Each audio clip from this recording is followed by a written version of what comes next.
প্রিয় দর্শক, আমরা এখন অবস্থান করছি রবীন্দ্রনাথ কুঠিবাড়ি। সর্বপ্রথম যে স্কুলটি স্থাপন করেছিলেন রবীন্দ্রনাথ, সেই স্কুলের সামনে।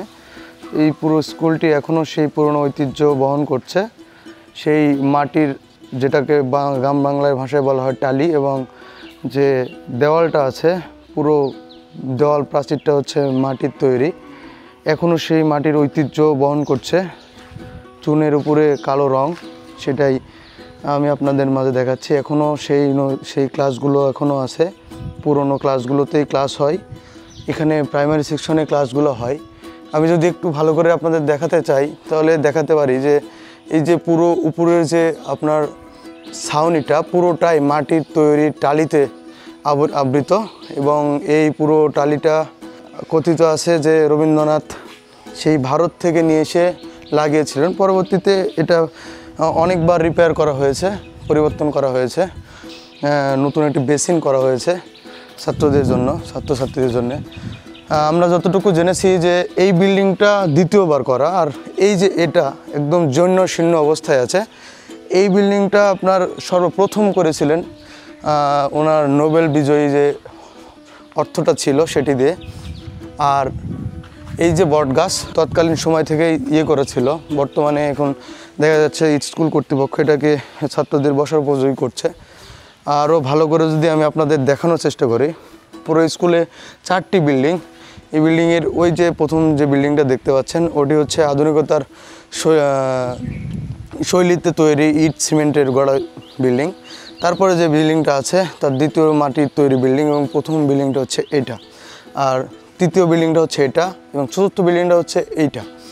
এর বাইরে আরেকটি যে বিল্ডিংটি আছে আপনাদের আমি দেখাতে যাচ্ছি, সেটা হচ্ছে ওনার নোবেল বিজয়ী টাকা দিয়ে উনি এখানকার তৎকালীন সময় সুবিধাবঞ্চিত কৃষকদের জন্য যে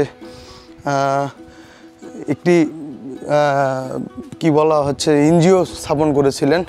সেই এনজিওর ঘরটি ছিল এইখানে। আমি যদি আপনাদের একটু ভালোভাবে দেখাতে চাই, সেই শাল কাঠের দরজা, সেই তৎকালীন সময় তৈরি করা দরজা নোবেল বিজয়ী বিক্রয় করে, এবং এটাই বর্তমানে ধ্বংসস্তূপের জায়গায় পরিণত হয়েছে। আরও যদি দেখাতে চাই, এখানে আসলে উপযোগী না, ছাদ ধসে পড়েছে, নতুন টিনের ছাউনি দেওয়া হয়েছে। এগুলো আসলে ভয়ঙ্কর ভুতুড়ে রূপ ধারণ করেছে,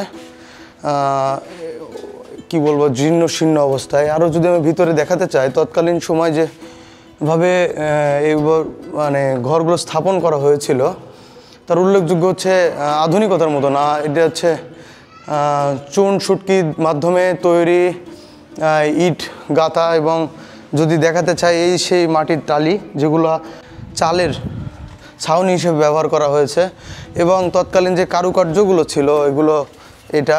আর ভালোভাবে দেখাতে গেলে এটি সেই হচ্ছে কি বলে এনজিওর ধ্বংসাবশেষ শেষ পরিণতি এটা হয়েছে, এখন পর্যন্ত অবশিষ্ট আছে। এর বাইরে যে এটা সবচেয়ে বড় এখন পর্যন্ত টিকে থাকার বিষয়টা, সেটা হচ্ছে তৎকালীন সময় যে মাটির তৈরি করা হয়েছিল স্কুলটি এখনও সেইভাবেই দাঁড়িয়ে আছে, মাটির তৈরি। আপনাদের যদি আমি দেখাতে চাই, তাহলে তৎকালীন সময় মাটির তৈরি এই দেওয়ালটা কতটা প্রস্তর ছিল আমি আপনাদের যদি দেখাই। আমার ছোটো ভাইকে যে 2 হাত দিয়ে আবড়ানোর মতো ছিল না, এইটুকু জায়গা করা হয়েছে তৎকালীন সময় কতটা মজবুতভাবে। আপনারা ভাবতে পারেন যে কি পরিমাণে করা হয়েছে। আর এখানে যে মাটিগুলো ইউজ করা হয়েছে, এগুলো হচ্ছে বিলের একদম শুকনো মাটি। আপনারা হয়তো জানেন নওগাঁ আত্রাইয়ের মাটি যে পরিমাণে আঠালো এবং আঠাযুক্ত, এটা অবিশ্বাস্য, পায়ে লাগলে যা ছাড়তে চায় না, এরকম শক্তিশালী মাটি এটি। খুবই সুন্দর মনোমুগ্ধকর একটা পরিবেশ তিনি তৎকালীন সময় এইখানে করেছিলেন। এখনও যা টিকে আছে ইতিহাসের সাক্ষী হয়ে। ভাবতে অবাক লাগছে যে একটা সময় এখানে রবীন্দ্রনাথের পদচারণ ছিল। এখন সময়ের পরিক্রমায় সাধারণ মানুষ এবং এখানকার প্রজা, তৎকালীন জমিদার প্রথা চলে যাওয়ার পরে যে সিস্টেমটা চালু হয়েছে, সেটা এখনও টিকে আছে। আপনাদের সুবিধার্থে যদি আমি একটু দেখাতে চাই, তাহলে এখানে সুন্দরভাবে সংরক্ষিত এবং লেখা আছে কোনো ব্যক্তি এই পুরো কৃতির মানে পুরো বিস্তারিত এখানে লিখে রেখেছে এখানকার প্রশাসন। এখানে আর একটা উল্লেখযোগ্য বিষয় যদি আমি আপনাদের বলতে চাই, রবীন্দ্রনাথের স্মৃতিচারণ সংরক্ষণের জন্য এখানে বেশ কিছু কবিতা এবং কাব্যলিপি কিছু অংশ এখানে উল্লেখ করেছেন।